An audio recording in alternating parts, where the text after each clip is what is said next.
আল্লাহ সুবহানাহু ওয়া তাআলা পবিত্র কুরআনুল কারীমের 103 নম্বর সূরা সূরাতুল আসর, যেটা একটি মাক্কি সূরা, এখানে চারটি মৌলিক বিষয় আলোচনা করেছেন, যে চারটি মৌলিক গুণ অর্জন করা ব্যতীত কোনো মানুষের পক্ষে জান্নাতে যাওয়া সম্ভব নয়। আর এই চারটি মৌলিক গুণ যদি আমরা অর্জন করতে ব্যর্থ হই, তাহলে কোনো সন্দেহ নাই যে আমরা ক্ষতিগ্রস্ত হব। আল্লাহ যখন বলেন যে তোমরা ক্ষতিগ্রস্ত হবে, তার মানে আমরা জাহান্নামে যাব, ইচ্ছায় হোক আর অনিচ্ছায় হোক।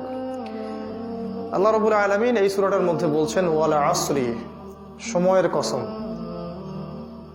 ইন্নাল ইনসানা লাফি খুসর।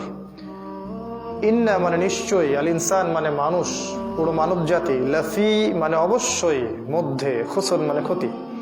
নিশ্চয়ই মানুষ অবশ্যই ক্ষতির মধ্যে নিমজ্জিত আছে। ইল্লাল্লাযীনা আমানু, তবে তারা ব্যতীত যারা ঈমান এনেছে, ওয়া আমিলুস সলিহাত, এবং সৎ আমল সম্পাদন করেছে, ওয়া তাওয়াসাউ বিল হাক্কি, পরস্পরকে সত্যের উপদেশ দিয়েছে, ওয়া তাওয়াসাউ বিস সবর, এবং পরস্পরকে ধৈর্যের উপদেশ দিয়েছে। এই চারটি গুণ অর্জন না করলে পুরো মানব জাতি ক্ষতির মধ্যে আছে।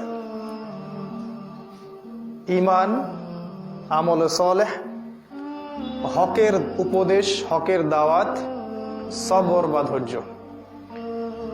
আমরা সংক্ষিপ্ত আকারে সূরাটাকে ব্যাখ্যা করার চেষ্টা করছি। আল্লাহ রাব্বুল আলামিন প্রথমে সময়ের কসম করেছেন।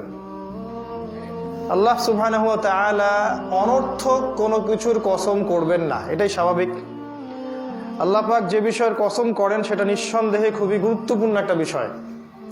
আর পবিত্র কোরআনে আল্লাহ পাক অনেক বিষয়ের কসম করেছেন, যেমন ওয়াতিন, ডুমুর ফলের কসম, ওয়া জাইতুন, জাইতুনের কসম, ওয়া তুর সিনিন, তুর পাহাড়ের কসম, সিনাই উপত্যকার কসম, ওয়া হাদাল বালাদিল আমিন, এই পবিত্র নগরী মক্কার কসম। আল্লাহ পাক অনেক কসম করেছেন। ওয়া শামসি, সূর্যের কসম, ওয়া দুহাহা, সূর্যের কিরণের কসম, ওয়া লাইলি, রাতের কসম। এরকম অনেক কসম আল্লাহ পাক কোরআনে করেছেন। আল্লাহ রাব্বুল আলামিন যখন কোনো বিষয়ের শপথ করছেন, কসম করছেন, আমাদেরকে বুঝে নিতে হবে সেই বিষয়টা আমাদের জন্য অত্যন্ত গুরুত্বপূর্ণ। এখানে একটা বিষয় বলে রাখি যে আল্লাহ রাব্বুল আলামিন তার সৃষ্টির নামে কসম করেন, কিন্তু সৃষ্টি মানে আমরা যারা সৃষ্টি, আমাদের জন্য আল্লাহ ছাড়া অন্য কারো নামে কসম করা জায়েজ নাই। যদি কসম করতেই হয় আল্লাহর নামেই কসম করতে হবে। রাসূলুল্লাহ সাল্লাল্লাহু আলাইহি ওয়াসাল্লাম বলেছেন মান হালাফা বিগাইরি ইসমিল্লাহি ফাকাদ কাফারা, যে ব্যক্তি আল্লাহ ছাড়া অন্য কিছুর নামে কসম করলো, সে ব্যক্তি আল্লাহর সাথে কুফরি করলো। যদি কসম করতেই চান আল্লাহর নামে কসম করতে হবে। এই যে আমরা কথায় কথায় বলি মাটির কসম, আগুনের কসম, বজ্র শপথ, অগ্নি শপথ, কথাগুলো আমরা বলি, মিডিয়ার মাধ্যমে কথাগুলো ছড়িয়ে দেওয়া হয়েছে, এগুলো কুফরি কথা। অজান্তে বললে হয়তো আল্লাহ পাক মাফ করতেও পারেন, জেনে শুনে কুফরি করলে সম্ভাবনা বেশি যে আল্লাহ পাক ক্ষমা করবেন না। যদি তওবা করে ফিরে আসে সেটা আলাদা বিষয়। আল্লাহ পাক সময়ের কসম করে আমাদেরকে বোঝাতে চাচ্ছেন মোটামুটি ভাবে তিনটা জিনিস। একটা হচ্ছে এই সময় আপনার জীবনের সবচেয়ে মূল্যবান বিষয়। একটা করে দিন রাত চলে যাচ্ছে, তার মানে হচ্ছে আমাদের হায়াতের যে গাছ আছে সেই গাছ থেকে একটা করে পাতা ঝরে পড়ছে। তো মানুষের চলাফেরা, দুনিয়াতে মানুষের চলাফেরা, ওঠা বসা, আচার ব্যবহার, মুআমেলাত দেখলে মনে হয় না যে মানুষকে পরকালে যাত্রা করতে হবে, এটা মনে হচ্ছে না এখন। অথচ আল্লাহ পাক সময়ের কসম করে আমাদেরকে বুঝাচ্ছেন যেটা হায়াতের কসম। আমাদের হায়াত আস্তে আস্তে আস্তে আস্তে চলে যাচ্ছে, আমরা বেখবর। ছোটবেলা থেকে শুরু করে আমাদের স্ট্রাগল শুরু হয়। স্কুল পড়বেন, কলেজ পড়বেন, ইউনিভার্সিটি পড়বেন, চাকরি বাকরি করবেন, বিয়ে শাদী করবেন, ব্যবসা বাণিজ্য করবেন, শেষ বয়সে গিয়ে হজ করে সব পাপ মাফ করিয়ে নেবেন। এই হচ্ছে আমাদের একটা কমন একটা ফিলোসফি আর কি, দর্শন। ইবলিসের এইটা দর্শন, সে মানুষকে সময় সম্পর্কে গাফেল করে রাখে। একটু চিন্তা করেন ঠান্ডা মাথায়, ধরে নেন যে আল্লাহ পাক আপনাকে 50 বছর আয়ু দিয়েছেন, ধরে নেন কথার কথা। এখন আপনার বয়স 30 বছর বা 40 বছর, কাগজে কলমে হিসাব হচ্ছে আপনার হায়াত বাকি আছে 10 বছর। এই 10 বছরের মধ্যে আপনি 2-3 বছর হয়তো গল্প গুজব করে নষ্ট করবেন, খাওয়া দাওয়ায় সময় নষ্ট করবেন, বাথরুমে সময় নষ্ট করবেন, আপনি বিভিন্ন কাজে ব্যস্ত থাকবেন। কতটুকু সময় আপনি আল্লাহর জন্য বরাদ্দ রাখলেন? এটা কিন্তু বাড়বেও না আর কমবেও না। তো এই যে হিসেবগুলো আমাদের করা উচিত। তাহলে আমাদের প্ল্যান থাকা উচিত যে আমরা এই 10 বছর কি করব। 2021 সালে আমার প্ল্যান কি, 21 সালে আমি দিনের জন্য কি করতে চাই, 22 সালে আমি আরো কতটুকু আগাতে যাচ্ছি, 23 সালে আমার পরিকল্পনা কি, 24-25 এভাবে করে আমার পরিকল্পনাটা কি, ব্যক্তিগত আধ্যাত্মিকত্ব অর্জন করা, পারিবারিক মূল্যবোধ, সামাজিক দাওয়া, ইসলামের ঐক্য, ইসলামের পথে দাওয়াত, জিহাদ, এই বিষয়ে আমার পরিকল্পনাটা কি।